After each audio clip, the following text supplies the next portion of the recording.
Hi, everyone. Welcome to USCIS Green Card. One more week, one more month with Evan Law. Evan, how are you doing? Great. It's always good to be with you. Thank you, and same. And thank you for spending some time. Today, we're going to look at a couple of real cases from our platform members. And of course, we're going to try to respond as many questions from the audience as we can. And when I say we, I say you, Evan. Evan is a senior attorney at Manifest Law and also an ex USCIS officer at the AAO division. And thank you to Manifest Law for sponsoring this video. Manifest is a new kind of immigration law firm. They combine legal tech with very good lawyers, like we have here a good testament of that. And so later we're going to talk about the resources you can leverage if you want to go with a lawyer. But now, Evan, if you think we should and we are ready, we can start. By the way, Evan, I didn't tell you before we started, I started reading your book. So Nice. yeah, Evan wrote one book or more than one? So I've written two. The third is in the works. Yeah, they will make better movies. I'll tell you that. Well, I'm enjoying it. I'm reading a bit every day, and it's Awesome. It's good. That's good. So maybe when I finish, I'll do my full review. Right. Sounds good. So let's welcome our first guest from our EB-2 NIW platform, Chirag. Chirag, how are you doing? Hi, Oscar. I'm doing well. So Chirag, I believe this is your case that we have on screen.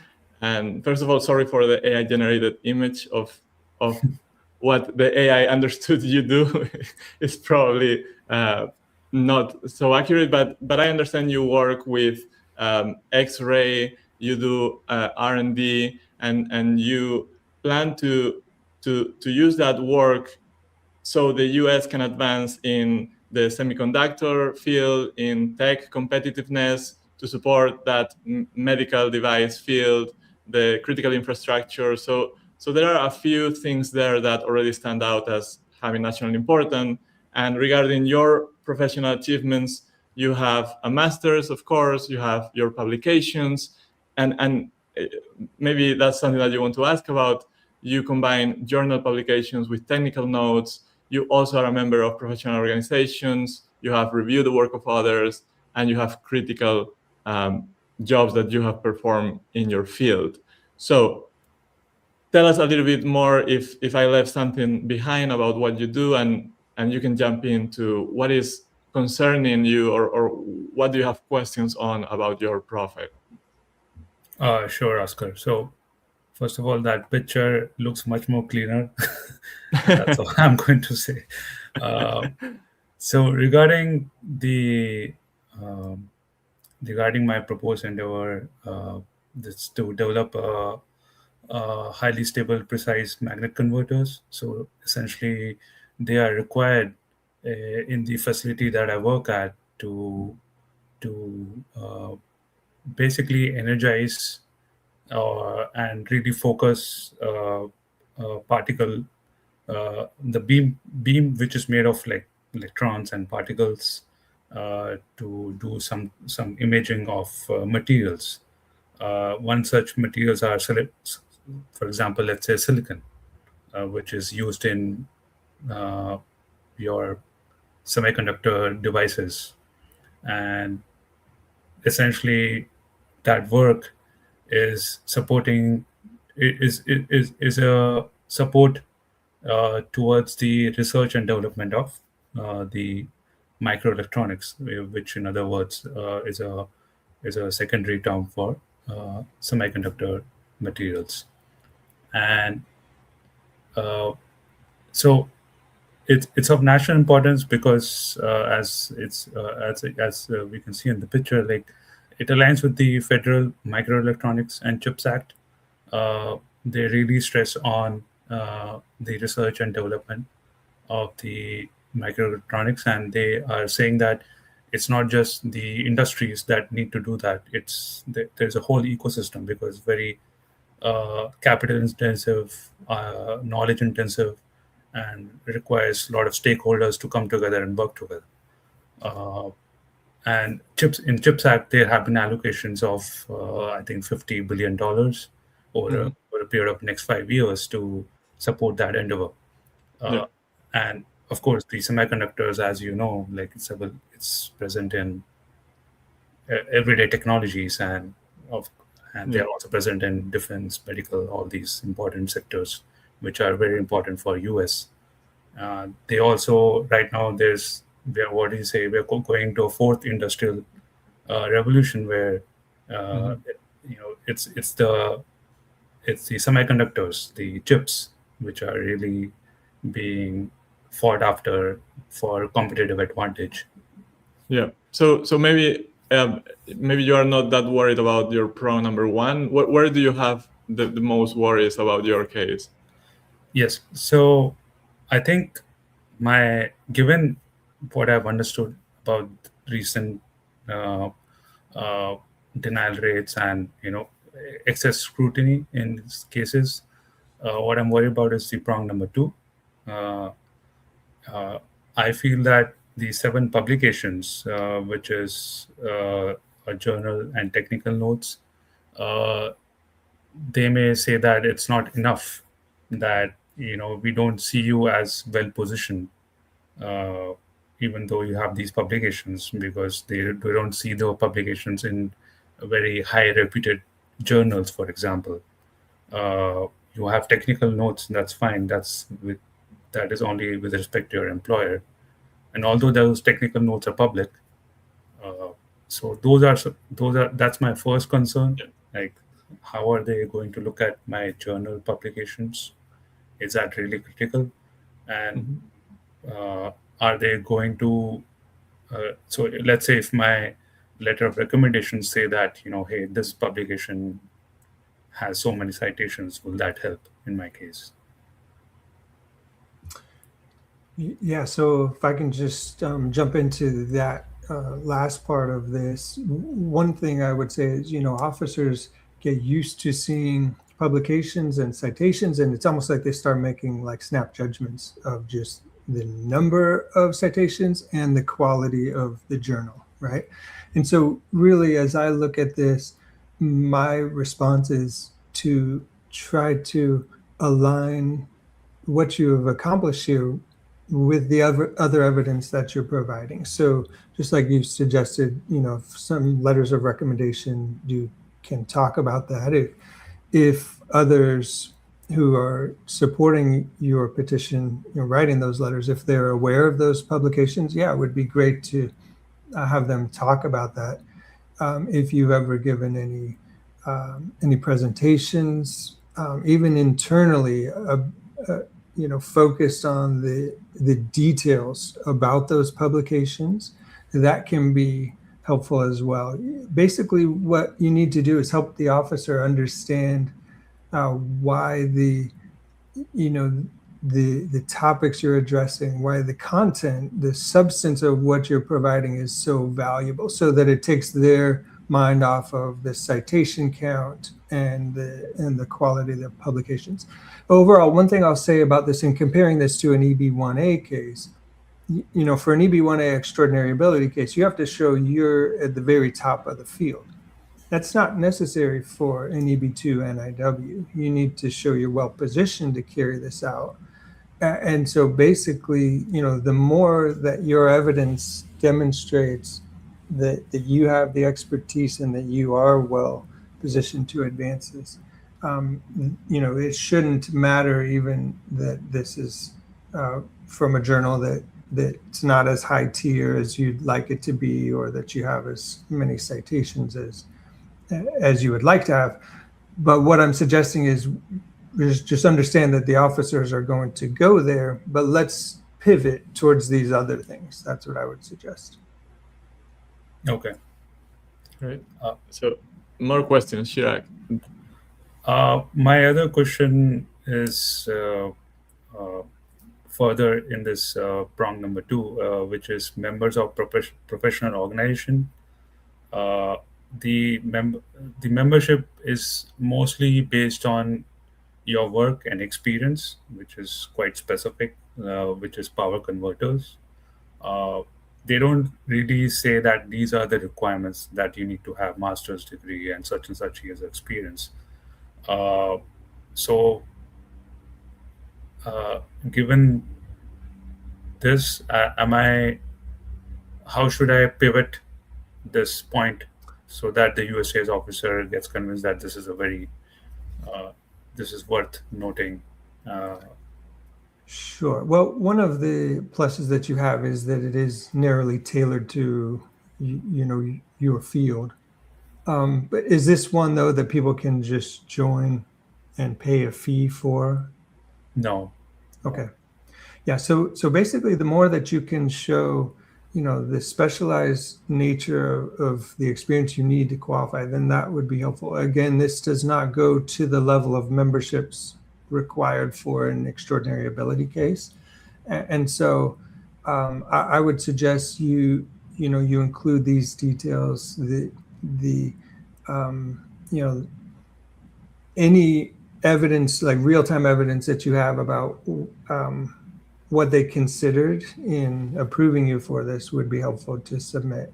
And Evan, sorry, if that information is not public, what should you do? Should you request like a testimonial from someone in the organization, maybe, to try to substantiate that? Yeah, you could see if you can provide some details from those who admitted you to the membership. That would be a very good way to go about this. Or even if you have an independent expert, write a letter discussing just how key that is in your field. That can be a way to give you this more independent evidence to add. Okay, I see.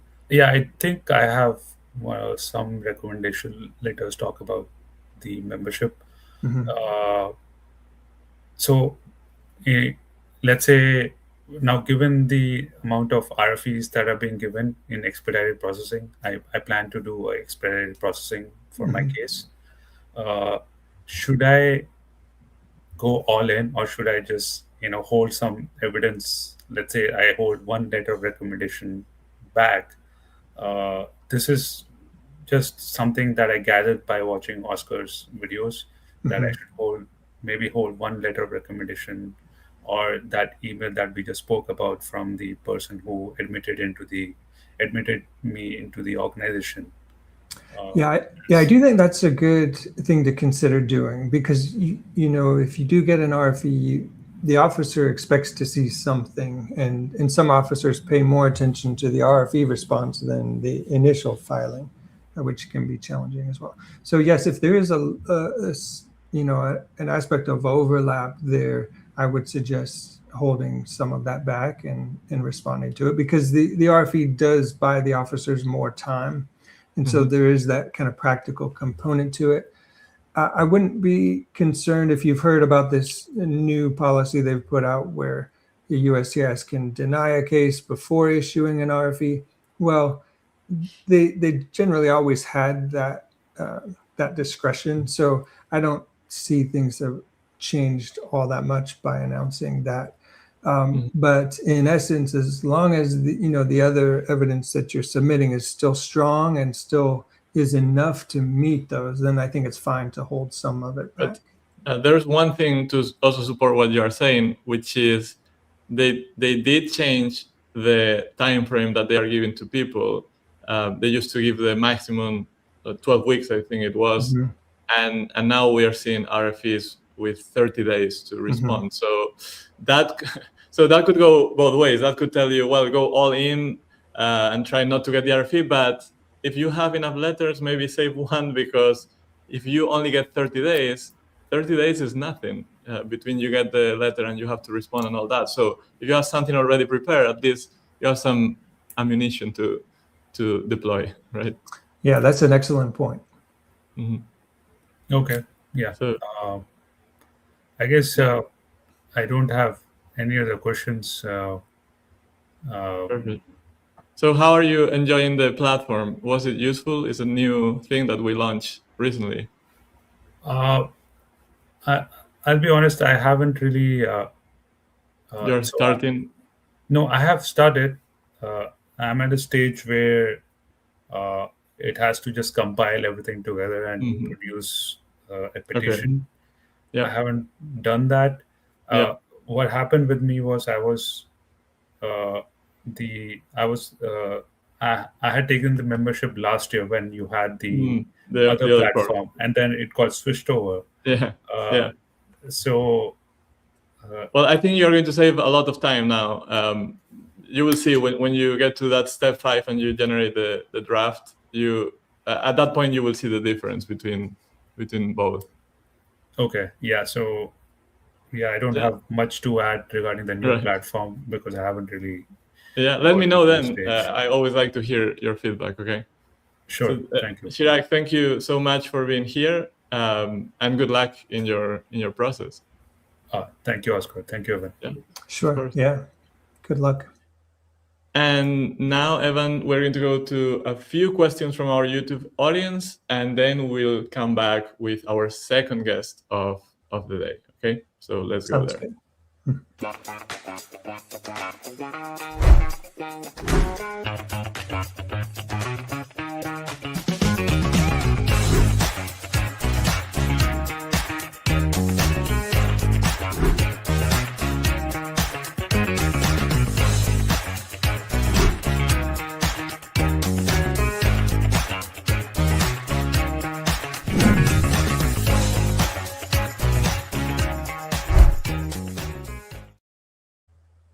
All right. So before we get into the questions part, just let me tell you the two routes that you have to do this green card process. The one that I was discussing with Chirag, do it yourself. You prepare your own petition, you submit it to USCIS, or you can also go with a lawyer, of course. Today we have Evan here, great lawyer that is always answering our questions. For those of you who want to do it yourself, go to oscarsgreencard.com. We have a lot of resources like the new platform that we were discussing, where you can basically put together your first draft with our, we call it operating system, where you upload all your files, and then our AI brain will craft that first draft that, of course, you have to read and polish. And if you want to do it with a lawyer, then Manifest Law has a special collaboration here with us, where if you go through this form that you have the URL on screen or this QR code, you also have it in the description below, and you qualify and you eventually hire them, you can get $500 to $2,000 discounts if you go through this type of link. So it's important that you take that link and not anything else. All right. So now, that being said, let's start with our questions from the audience. We have people from, as usual, Evan, everywhere. We have people from Canada. We have this one from New York City, working in water field, and we have a bunch of questions for you. So let's start with one that maybe you are more familiar with, which is an appeal, a motion for a denied EB-1A case filed about 3 months ago, still haven't been notified. Could you tell me how long does it take? Well, this may depend on the historical moment too, right?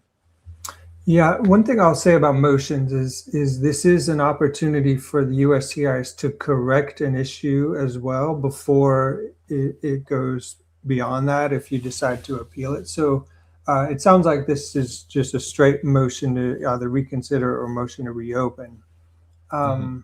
If and that initial process can take anywhere from 3 to 6 months if it's preceding the appeal. But for, in a case where an appeal is not part of this, that potentially can get put on the back burner, right? So one of the things I always thought was disconcerting or odd when I worked for the government is that a motion goes back to the same officer who issued the case.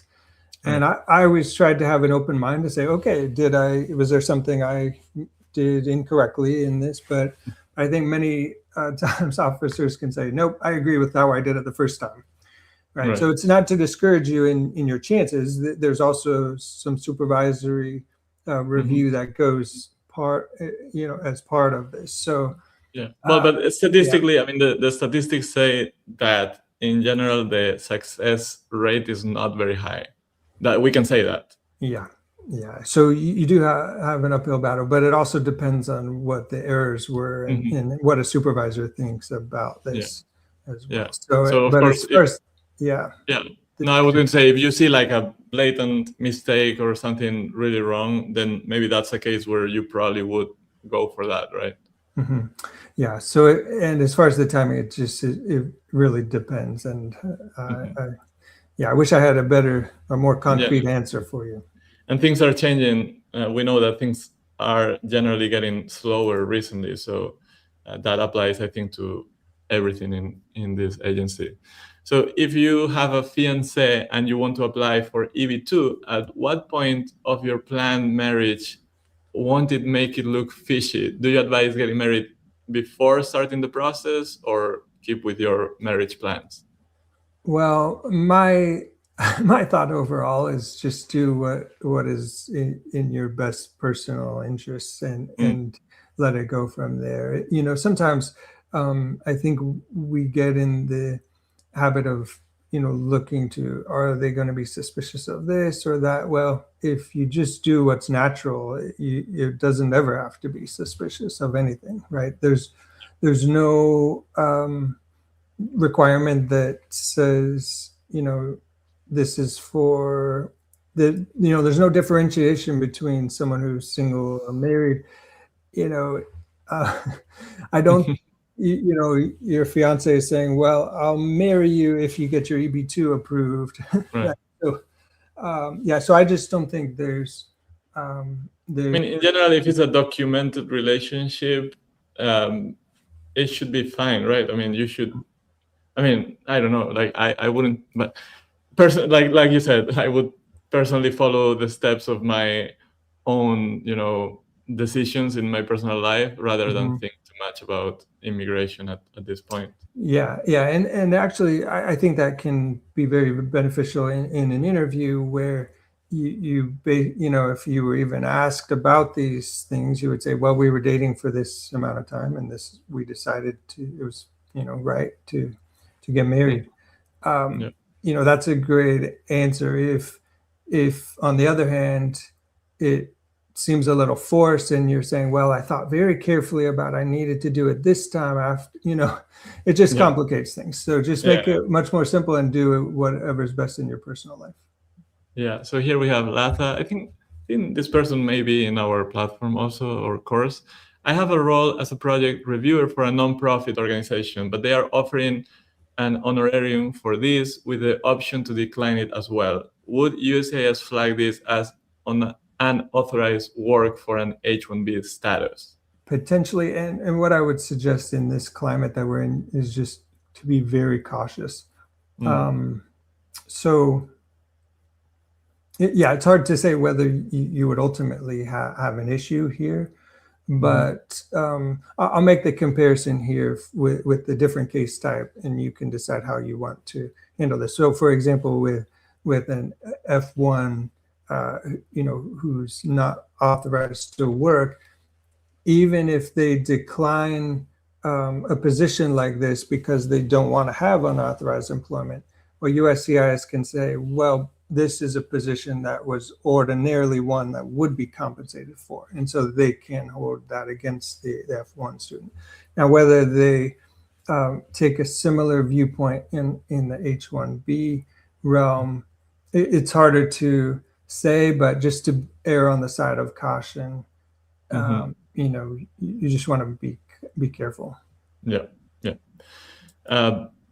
Do I need, and I would add, I mean, especially if the money is not that significant, just for peace of mind, maybe just don't go for it. The way I would like to think is you'll have plenty of opportunities after you're over all of this, and at that point you will make a lot of money. So maybe delay that gratification, which I know it sucks, right? But like Evan said, we are in a time where you have to be very careful because they are looking at everything with a magnifying glass. So do I need the I-140 approved before getting a temporary work permit? It depends, right? Yeah, so you can have it's a work authorization at any point with with whatever classification you're trying to obtain that. So you don't need that. So the I-140 is basically the first step toward the green card. It doesn't grant you work authorization. It just sets you up for being able to apply for the green card. And then when you apply for the green card, you can apply for a work authorization at the same time. So if that's part of your question, you would need it approved unless, if you don't have another way of getting a work authorization, yes, you would need it approved before you can obtain it as part of the green card application. Yeah, well, you need to have the visa bulletin allow you to apply for that adjustment of status. So one question that people ask, which is not the case here, is people that are abroad. You cannot get a work permit because if you're abroad, you're filing your I-140, you're abroad, presumably you don't have a visa, you are not in the US, you're not going to be able to come in and work before you finish the process, basically. So it's hard to answer if we don't know all the context, right, Evan? Which happens a lot. This question we get a lot. Actually, this is a manifest question. Hi, Oscar. I follow your course since 2023. I'm on STEM OPT, and with changing immigration environment, I'm ready to work on my case. Can Evan personally handle my case? So I don't know if this is possible, or they have to go through the general form and then they will be assigned someone. Yes, well, and thank you for your thoughts. We still would need you to go through the general process. Go to manifest.com. You can schedule a consultation there. You can mention me. And the window is opening up soon where I can take on more cases. So and hopefully that doesn't open the floodgates. People are very kind. We have a lot of excellent attorneys at Manifest. But sure, you can reach out. Yeah, and now, Evan, I'm going to ask you to take out your crystal ball, because we have one of those questions where we have to predict. So do you believe that the visa bulletin will keep current for the last 2026 calendar quarter, so the first quarter of fiscal year 2027? This is, like I said, we don't know, and Evan probably doesn't know, but what do you think? What is your gut feeling? Yeah, it's, we've had this window where for EB-2 NIWs, EB-2s in general, that it has been just an ideal scenario where you can file for the green card right away. So I'm reluctant to go one way or the other, but I think I'm a little bit on the fence here to say it's probably not going to last. It's always difficult, but now especially difficult because we have all these actions by the government. We had the 75 country pause from January to now that was lifted by a judge. So there's so many factors going in that we don't really know how this will affect. We also learned that right now they are rescheduling visa appointments abroad because of some alleged training that they are doing. So there's so many things happening at once that how can we predict, right? Yeah, there's so many variables. It is hard to pin down what we think. Yeah, so let's take the first one of this first segment, and then we'll go to our second guest, and then we'll come back with a few more. I'm a PhD candidate with 5 publications and 7 citations. I don't have a master's degree, so will getting a master's degree help my case to get approved? Do we think we're talking about EB-2 NIW or That's a good question. Let's assume EB-2. Yeah. So, well, certainly for EB-2, having the master's degree will be helpful in terms of showing that advanced degree aspect of the case. You can meet that by having a bachelor's degree plus 5 years of progressive evidence, but having it just makes the adjudication more streamlined. But I'd say with every degree that you have, it also, boosts your expertise, your accolades. So, but it's a lot to go through just, just for this. So I would say don't make the decision fully on whether to apply for an EB-2 NIW as to whether you have a master's degree. Overall, I think it's a positive if you are leaning towards going that route, but it's not necessary. Right. Yeah, but maybe a little bit more thought if they don't have those bachelor plus 5 years of full-time experience, but getting a master's only because of immigration when you're already doing a PhD, it's well, and the PhD is an advanced degree, right. as If well. you finish that, you're done, right? Yeah. So, but basically, that might be a good moment to have a consultation with an attorney just to assess the overall aspect. Also, to talk about, well, what would your master's degree be in? That would be something to consider. Does it align well with your proposed endeavor? Those type of questions would be great to understand. Perfect. Yeah. So let's now welcome our next guest of today, which is Victor. Victor, how are you? Hello, Oscar. Hello, Evan. Hi. Nice to meet you. Oscar, we had the pleasure while starting this session. Yeah. So, Victor, you work on data security. Your endeavor is around that, particularly, I think, oriented to financial industry to help with those cyber attacks, to protect critical infrastructure, to protect the data of Americans, really, in multiple areas. And you have a master's, you have plenty of years of experience in cybersecurity, and you have been awarded a 2024 recognition by a reputable publication in your field. You have a PMP as well, and you have a membership, and you are about to upgrade that membership, let's say, to the next tier. So if you want to add anything to this and ask what is bothering you about your case, what are you worried about it? What do you want from Evan in terms of knowledge? Mm-hmm. Let me go through my notes because I have a bunch of notes here on the site. So regarding the IEEE membership, I'm being nominated. So that means someone more senior than I am in the organization has recognized me and proposed me to be promoted or elevated. That's the terminology in the IEEE, to become senior member. Unfortunately, and this is probably part of the question related to this, is the meeting on which this is going to be decided occurs by the end of September. And I'm definitely looking to apply to go through my application as soon as possible, because we keep extending. I started on this on probably 2 years ago, but this year more focused on. So would it be valuable to say that I'm being nominated only? I have the proof, obviously, that I've been nominated, but or should it be better keep it as just a member of the organization? Yeah, I would wait, and I wouldn't wait to file for this, but I would basically say until you receive that actual admission, don't include that evidence.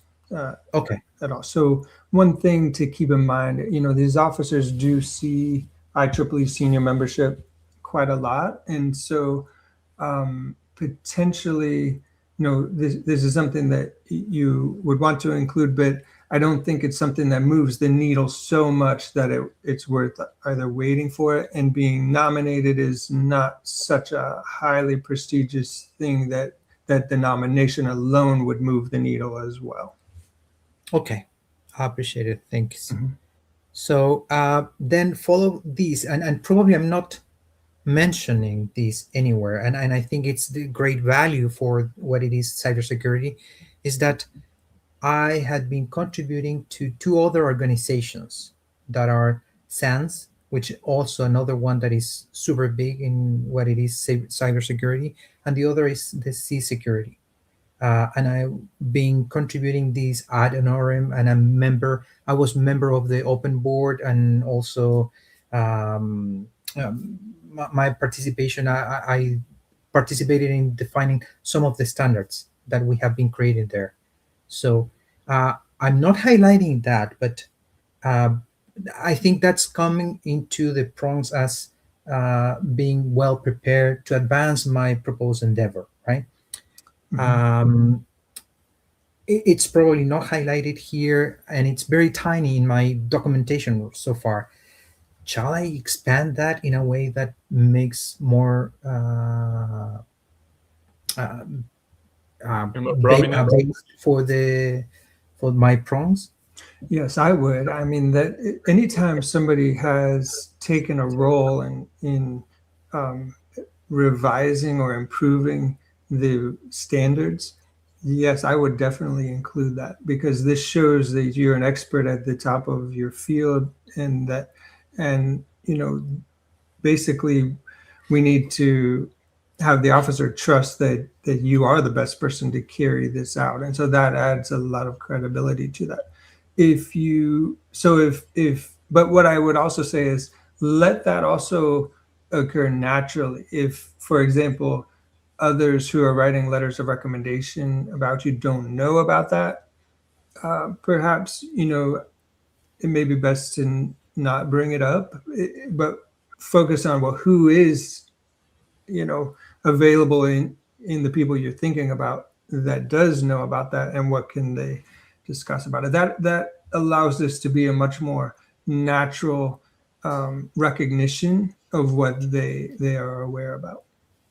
Okay, great. So, well, the other, it's probably not so related to this. I started a green card process. We never get to the I-140. We stuck on the PERM. So basically, the wages and the Department of Labor. Unfortunately, for personal reasons, I'm back into my home country. Not necessarily because of something that I did, or it's just that I needed to be here for family things. Is it valuable to include that in the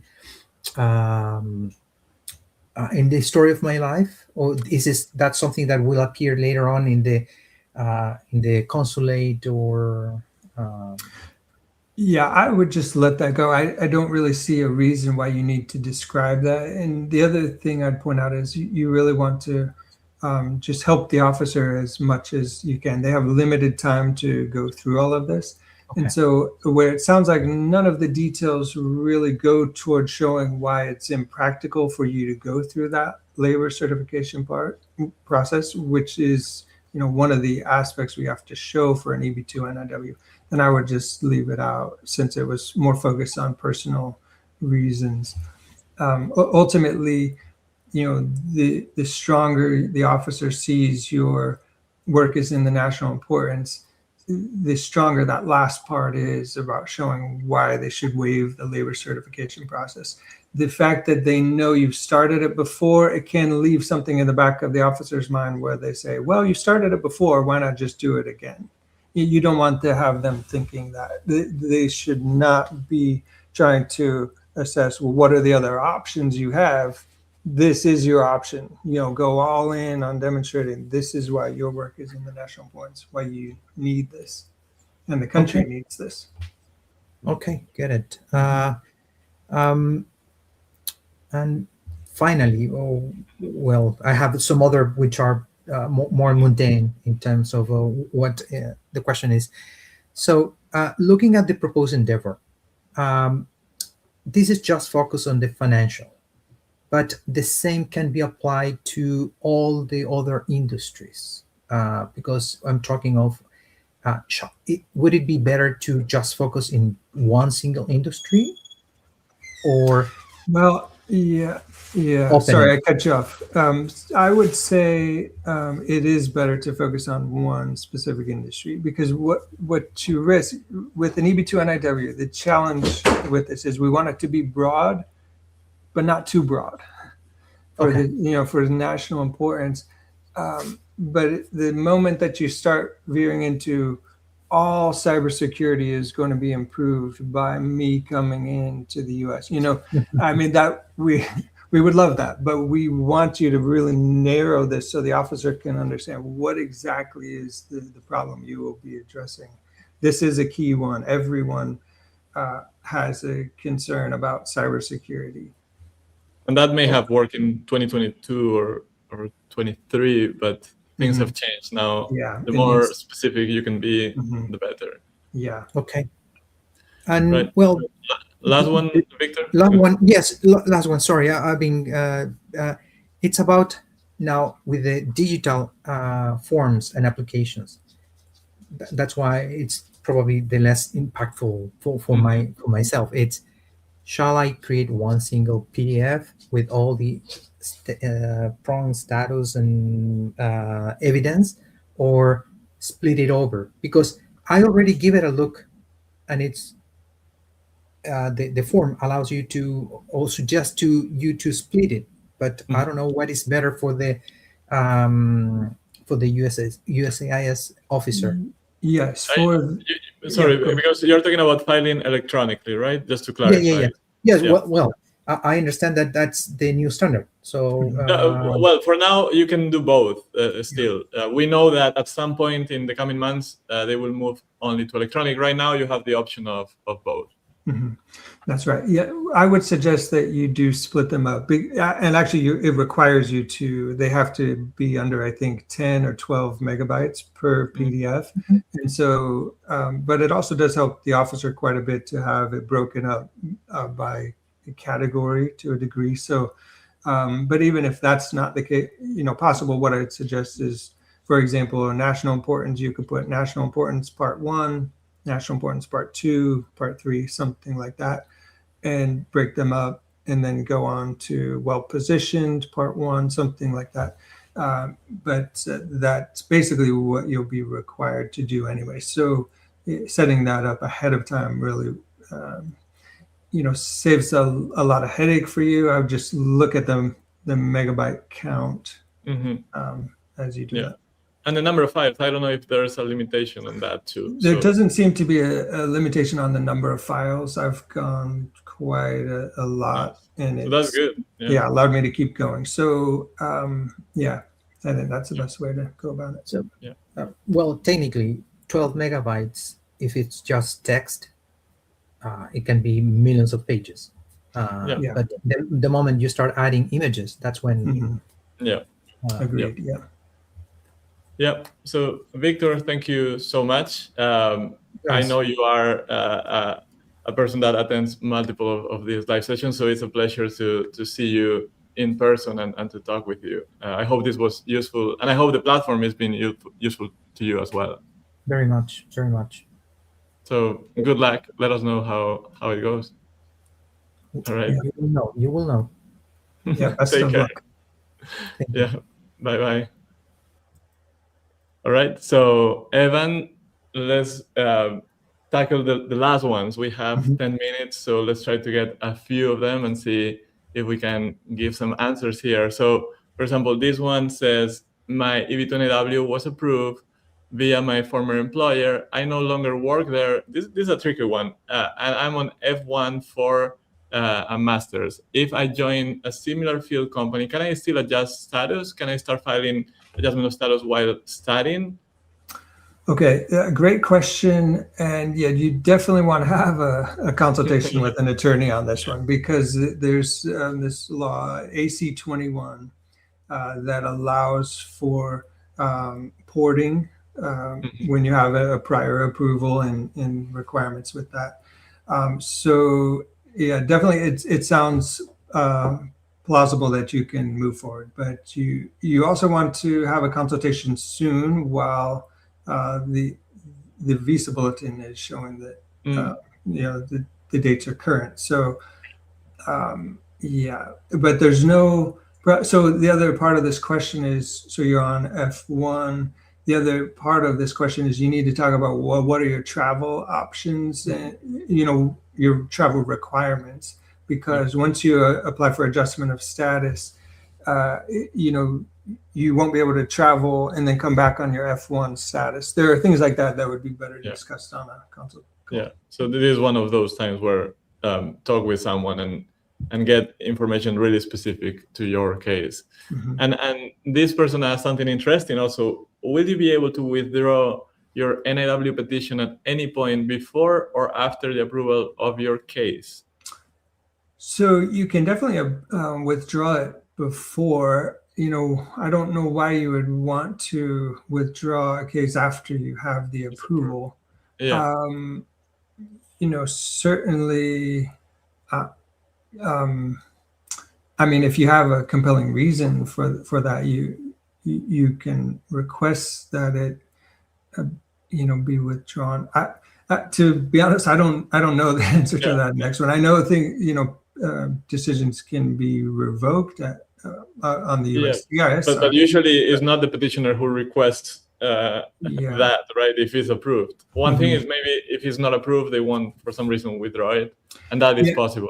Yeah, and I really doubt that they would have a system of revoking an approval or having you withdraw the approval, because it's more work for them. And basically, if you just didn't want the approval, we'll just let it lay dormant and don't use it.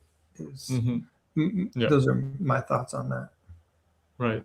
And here we have Latha again. She said, I was contacted by a nonprofit entity trying to connect me with an agency that needed a technical consultation. However, the consultation did not happen.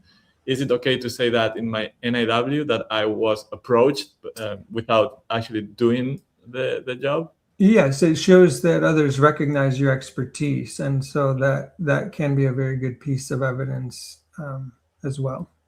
Right. And she says, because previously I said I think she's in the course, yes. And I thought the project reviewer role would look great on my NIW. I am considering presenting emails highlighting my role without saying anything about payment. So that's probably wise, right? Yeah. Yeah. And Richard here asked this question multiple times. Guys, you should know that today I'm alone, so it's hard for me to keep track of everything. And I know this person was a little bit angry maybe and said, you are not responding. Well, the question is a very generic one. PhD student with a proposed endeavor, but without publication or citations can result in a total rejection. This is a very generic question, Evan. It really depends, right? Yeah, I mean, so the thing is, you don't need publications or citations for an EB-2 NIW. And so, this whole discussion about whether cases can be rejected without the initial evidence submitted, well, it's really unclear what that initial evidence is for each of these case types, because there's so many nuances to this.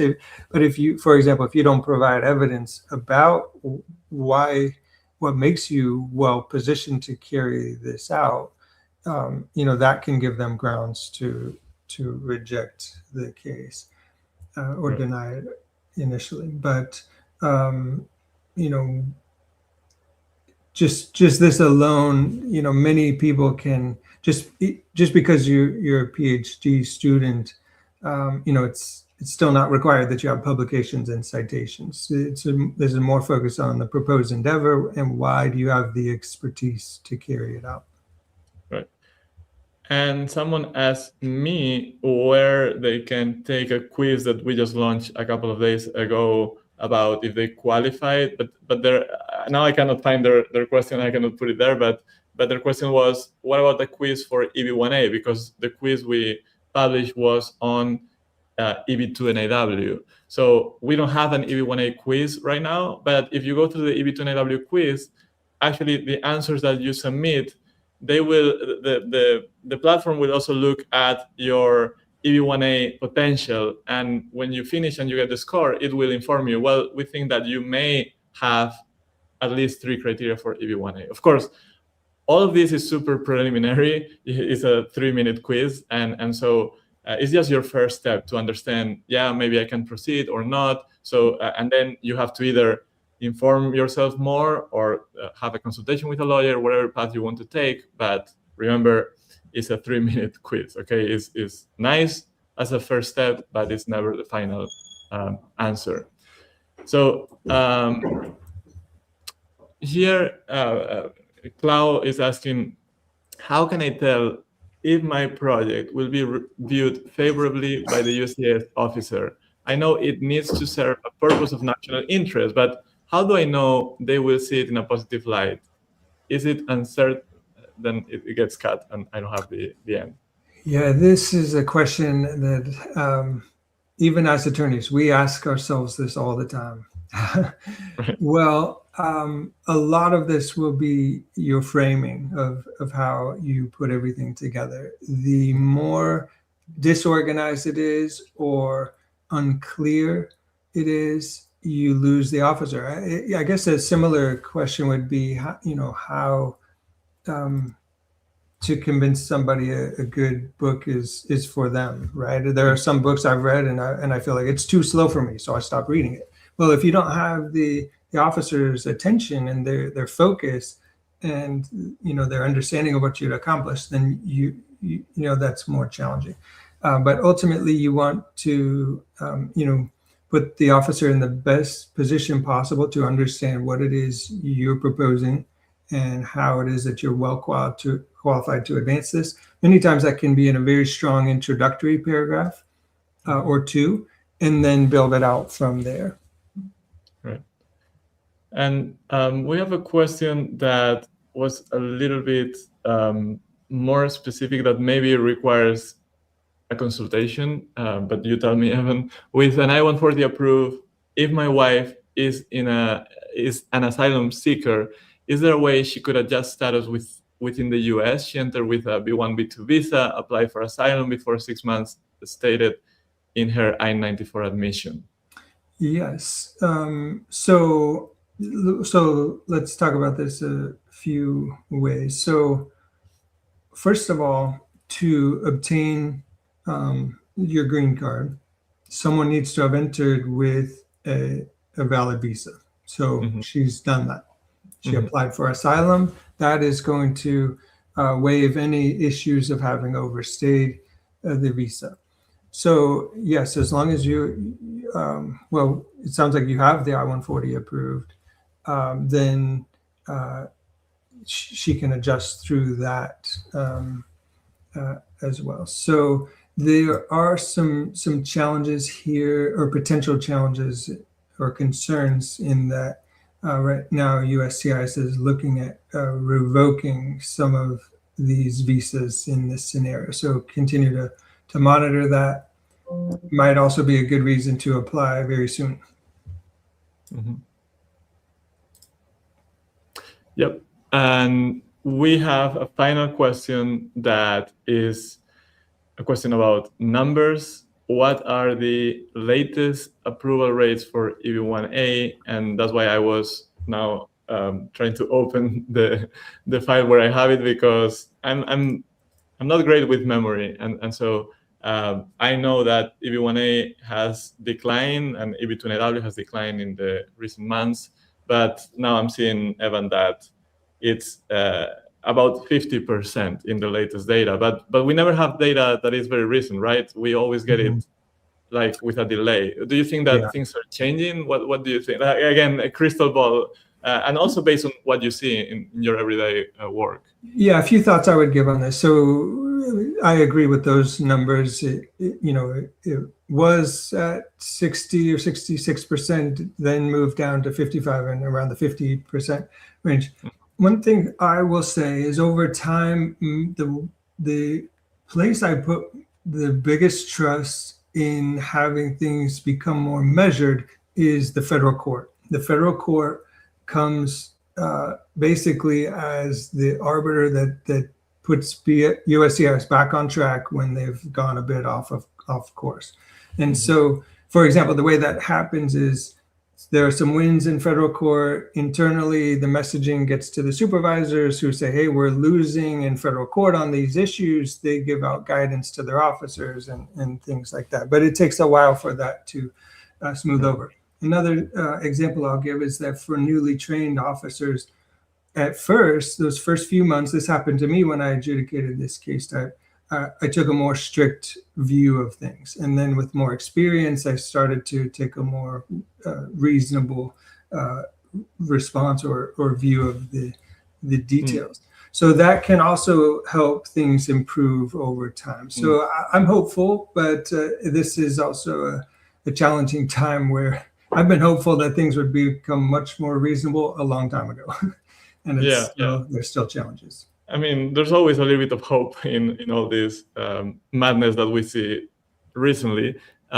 I have seen some data that this big company called Lawfully, they gather data privately, and they have data before USCIS released the official information. And I saw a post from one of their employees saying that at least EB-2 NIW seems like it's again going back up slightly.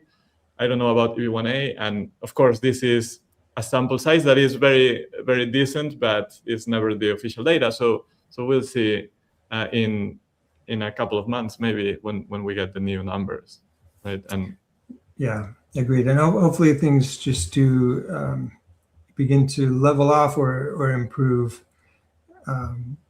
Right. But it also depends on which service center picks it up. Yeah, that can have an impact. As usual, there's many factors, right? Mm-hmm. So Evan, thank you so much for spending this hour with us once again. It was very useful. We did a lot of things today, and of course, some questions are unanswered, but we cannot do everything. And maybe next time we can get to those questions. So thank you for being here.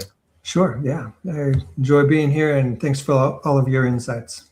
Yeah, and we'll see all of you in the next video, probably next week. And until then, as usual, good luck in your EB-2 NIW, EB-1A, or whatever process you are in. So see you soon.